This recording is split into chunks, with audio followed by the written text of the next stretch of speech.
बियाह देबो तो मर हमारा भाता उठाई लेबो नहीं चलता अरे लटुआ अरे मार दिबो सो मार ओई देखा सारे कनी सब तो मार कइले सरे हमारा रात में इतना गुंडागर्दी के करत रे मार के फाड़ी दे ए केकर लइका रे इतना ना मारी कटबो करी प्रॉब्लम क्या है? गांडू कर प्रॉब्लम में मुखिया जी हैं, शांत रहो, बैठो, लुगाओ रहो। अरे औरत है कि क्या है जी मुखिया। अच्छा ये बताओ तानी सब का लड़ाई कइले रे? देखिए मुखिया जी जब से इनके घर शादी ठीक भइल बा तब से कभी लड़के भा जाता तो कभी हई हो जाता तो कभी हई हो जाता। का हो ये होई हम तो कहते हैं मुखिया जी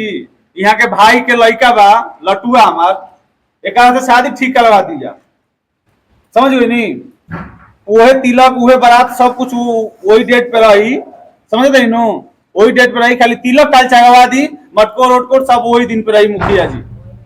शादी करे के बाओ लड़को यो भाग जाई तो ना ना ना ना वो ना भागी अब की बार मर्डर हो जाए अगर मैं लिपस्टिक का मर्डर मैं छुड़वा दे ए आराम से सब कुछ पास हो वो पढ़ल लिखल लड़का है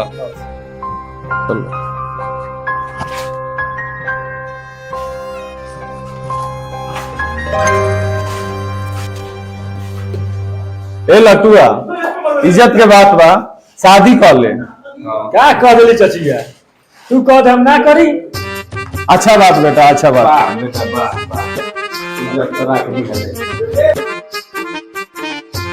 के गोबारा महादेव आननाली पाई गजमती आए महादेव चौका पुराई सुनिए शिव तो खड़ी में मुसड़ी कुटाई शिवाजी। अरे क्या टीका क्यों करिए ए त तेही को अच्छी नरी निकला गे तिलक चढ़े बबुआ के निकला गे तिलक चढ़े बुआ के निकला गे सोना चल रामा फुलहा चढ़ावे भीतर के बर्तन को खूब झमकावे सोना न चावला फुलहा चढ़ावे भीतर के बर्तन को खूब झमकावे सखी गारी सुनाव सले अगुआ के निकला गे तिलक चढ़े बबुआ के निकला गे। अरे पागल हला तो पागल हला हो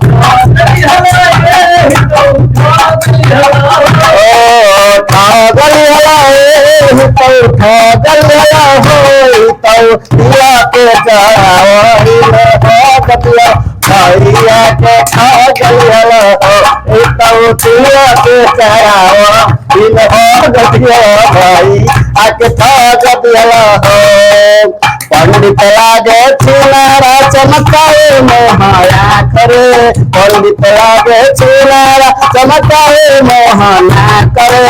लागे जाओ बाबा के पातारा में आगरे लाग जाओ पंडितावा के पातारा में आगरे समझे हो समाधि बरदान बनल मंत्री हो मंत्री हो समाधि बरदान बनल मंत्री हो सजो सफरी मजा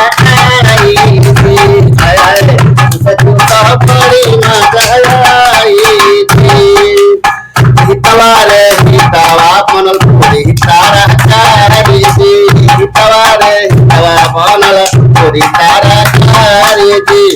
सटो सटो सवारा कारी थी सटो सटो सवारा कारी थी। अरे चप चप चप चप रे ताऊ खूब चप चप चप रे ताऊ खूब चप चप कुछ चप कुछ चपिया मुर्गा मसाला संग चपिया चप चप चप चप रे ताऊ चप चप अरे पेट तुहार भरल हाथी नाय रात बेरुआ पेट तुहार भरल नाय रात बेरुआ आ काहे काहे थालिया ले ले जालाती हाय हाय काहे थालिया ले ले जालाती अरे पेट तोहार भरल की आए अखिया भेड़वा पेट तोहार की आए मनुआ भेड़वा